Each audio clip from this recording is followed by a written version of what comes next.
కార్తీక పురాణము. వశిష్ఠుడు జనక మహారాజుకు కార్తీక పురాణాన్ని ఇలా వివరిస్తున్నాడు. 13వ అధ్యాయము. కన్యాదాన ఫలము. ఓ జనక చక్రవర్తి, కార్తీక మాసంలో ఇంకా విధిగా చేయవలసిన ధర్మాలు చాలా ఉన్నాయి. వాటిని వివరిస్తాను, సావధానుడివై ఆలకించు అని వశిష్ఠుల వారు ఇలా చెప్పడం మొదలుపెట్టారు. కార్తీక మాసంలో నదీ స్నానం ముఖ్యం. దానికంటే ఒక పేద బ్రాహ్మణుడికి కుమారుడికు ఉపనయనం చేయడం ముఖ్యం. ఒకవేళ ఉపనయనానికి అయ్యే ఖర్చంతా భరించలేనప్పుడు మంత్రాక్షింతలు, దక్షిణ, తాంబూలాది సంభావనలతో తృప్తిపరిచిన ఫలితం కలుగుతుంది. ఈ విధంగా ఒక పేద బ్రాహ్మణ బాలుడికి ఉపనయనం చేస్తే ఎంతటి మహాపాపాలైనా, ఎంతటి దుష్కృత్యాలైనా, ఎంతటి వ్యభిచారం చేసినా ఆ పాపాలన్నీ తొలగిపోతాయి. ఎన్ని నూతులు తటాకాలు తవ్వించినా పైన చెప్పినట్లుగా ఒక బ్రాహ్మణ బాలుడికి ఉపనయనం చేసినందువల్ల వచ్చే ఫలితానికి సరితూగవు. అంతకన్నా ముఖ్యమైనది కన్యాదానం. కార్తీక మాసమందు భక్తి శ్రద్ధలతో కన్యాదానం చేసిన ఎడల తాను తరించడమే కాదు, తన పితృదేవతలను కూడా తరింపచేసిన వాడవుతాడు. ఇందుకొక ఇతిహాసం ఉన్నది, చెప్తాను, శ్రద్ధగా విను అంటూ వ్యాసుడు ఇలా చెప్పసాగాడు. సువీర చరిత్రము. ద్వాపర యుగంలో వంగదేశంలో గొప్ప పరాక్రమవంతుడు, సూర్యుడు అయిన సువీరుడు అనే రాజు ఉండేవాడు.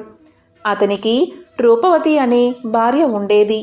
ఒకసారి సువీరుడు శత్రురాజులచే ఓడించబడినవాడై భార్యతో అరణ్యానికి పారిపోయి ధనహీనుడై నర్మదా నదీ తీరమందు ఒక పర్ణశాలను నిర్మించుకుని కందమూలాలను ఫలాదులను తింటూ కాలం గడుపుతూ ఉన్నాడు.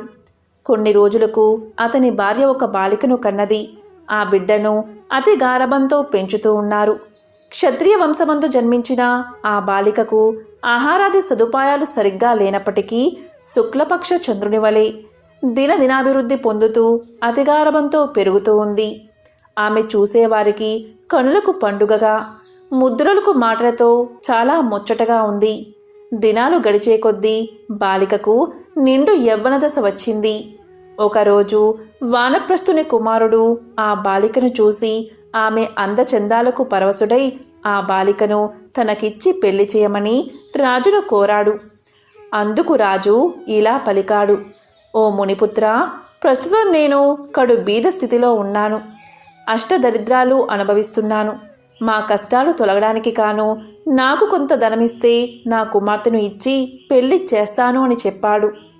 తన చేతిలో రాగి పైసైనా లేకపోవడం వల్ల బాలికపై ఉన్న మక్కువతో ఆ మునికుమారుడు నర్మదా తీరమున కుబేరుడి గురించి ఘోర తపస్సు చేసి కుబేరుణ్ణి మెప్పించి ధనపాత్ర సంపాదించాడు. రాజు ఆ పాత్రను పుచ్చుకుని సంతోషించి తన కుమార్తెను ముని కుమారుడికి ఇచ్చి పెళ్లి చేసి నూతన దంపతులిద్దరిని అత్తవారింటికి పంపించాడు. ఆ విధంగా మునికుమారుడు భార్యను వెంటబెట్టుకుని వెళ్ళి తల్లిదండ్రులకు నమస్కారం చేసి అంతవరకు జరిగిన వృత్తాంతమంతా చెప్పి భార్యతో సుఖాన్ని అనుభవిస్తూ ఉన్నాడు. సువీరుడు మునికుమారుడిచ్చిన ధనపాత్రను తీసుకుని స్వేచ్ఛగా ఖర్చు పెడుతూ భార్యతో సుఖంగా ఉన్నాడు. అలా కొంతకాలం జరిగిన తర్వాత ఆ రాజు భార్యామణి మరొక బాలికను కన్నది. ఆ బిడ్డకు కూడా యుక్త వయస్సు రాగానే మరలా ఎవరికైనా ధనానికి అమ్మవచ్చు అనే ఆశతో ఎదురు చూస్తూ ఉన్నాడు సువీరుడు. ఒకనాడు ఒక సాధు పుంగవుడు తపతీ నదీ తీరము నుండి నర్మదా నదీ తీరానికి స్నానార్థమై వస్తూ దారిలో ఉన్న సువీరుణ్ణి కలుసుకుని, ఓయి, నీవెవరు? నీ ముఖ వర్చస్సు చూడా, రాజవంశమందు జన్మించిన వాడివలే ఉన్నావు. నీవి అరణ్యమందు భార్యా బిడ్డలతో నివసించడానికి కారణమేమిటి అని ప్రశ్నించగా సువీరుడు ఇలా పలికాడు: మహానుభావా, నేను వంగదేశాన్ని ఏలేటటువంటి సువీరుడు అనే రాజును. నా రాజ్యాన్ని శత్రువుడు ఆక్రమించడం వల్ల భార్యా సమేతంగా ఈ అడవిలో నివసిస్తున్నాను. దరిద్రం కంటే కష్టమేదీ లేదు, పుత్ర శోకం కంటే గొప్ప దుఃఖమూ లేదు, అలాగే భార్యా వియోగం కంటే గొప్ప సంతాపం మరొకటి లేదు. అందువల్ల రాజ్యభ్రష్టున్నై ఈ అడవిలోనే సకుటుంబంగా బతుకుతున్నాను. నాకు 2 కుమార్తెలు. అందులో మొదటి కుమార్తెను ఒక మునిపుత్రుడికి ఇచ్చి వాని వద్ద కొంత ధనం పుచ్చుకున్నాను. దానితోనే ఇంతవరకు కాలక్షేపం చేస్తున్నాను అని చెప్పగా, ఓ రాజా, నీవు ఎంతటి దరిద్రువైనా ధర్మ సూక్ష్మాలు ఆలోచించక కన్యను అమ్ముకున్నావు. కన్యా విక్రయం మహాపాతకాల్లో ఒకటి. కన్యను విక్రయించిన వారు అసిపత్రవనమను నరకాన్ని అనుభవిస్తారు.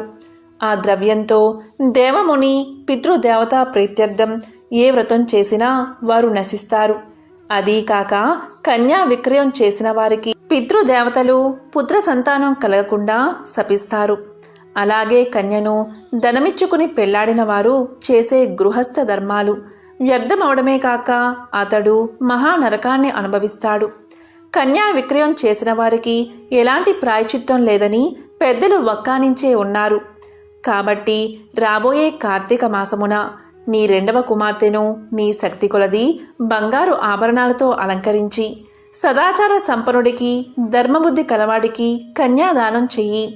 అలా చేస్తే గంగా స్నానం చేసిన ఫలితం, అశ్వమేధ యాగం చేసిన ఫలితం పొందడమే కాదు, మొదటి కన్యను అమ్మిన దాని పాపఫలం కూడా పోగొట్టుకోవచ్చు అని రాజుకు హితబోధ చేయగా, అందుక రాజు చిరునవ్వు నవ్వి, ఓ మునివర్య, దేహ సుఖం కంటే దాన ధర్మాల వచ్చే ఫలం ఎక్కువ.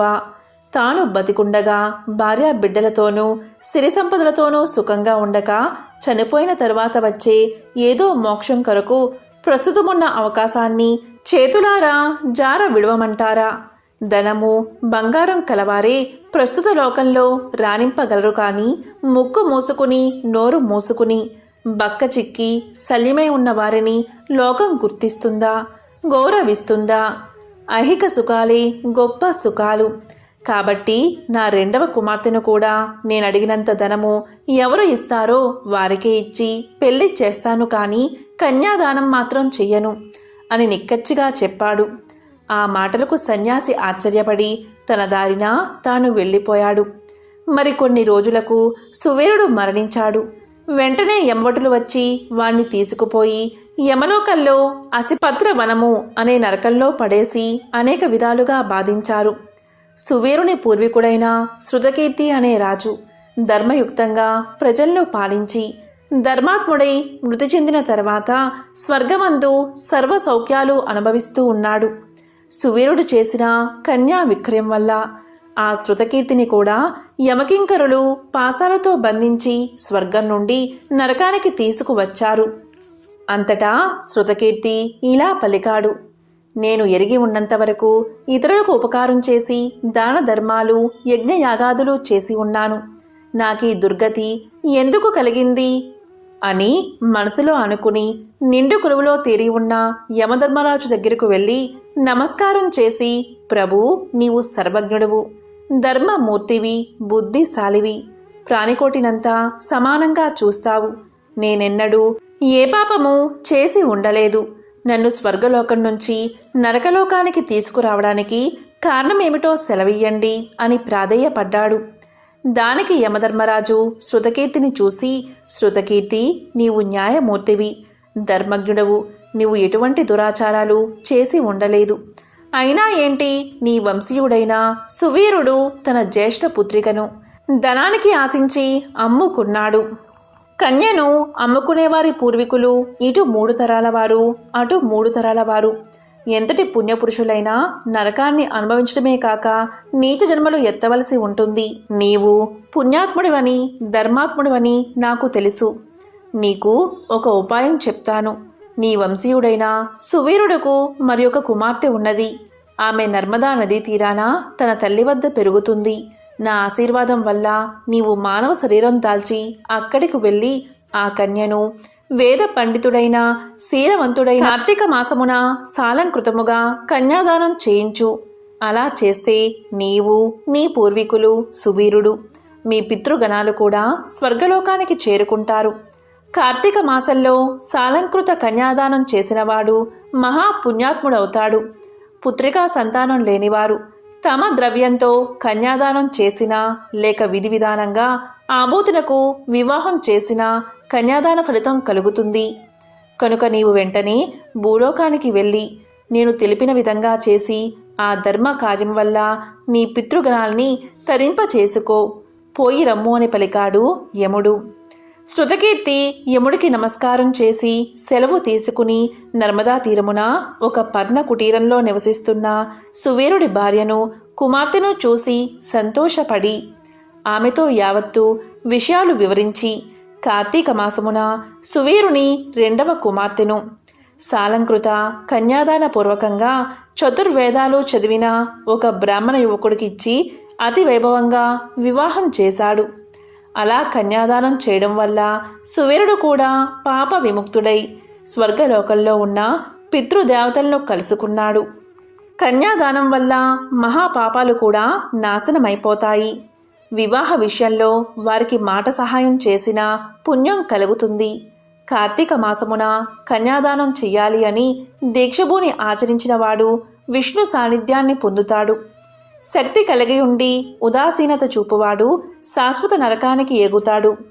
ఇట్లు స్కాంద పురాణాంతర్గత వశిష్ఠ ప్రోక్త కార్తీక మహత్యమందలి త్రయోదశాధ్యాయము 13వ రోజు పారాయణం సంపూర్ణం.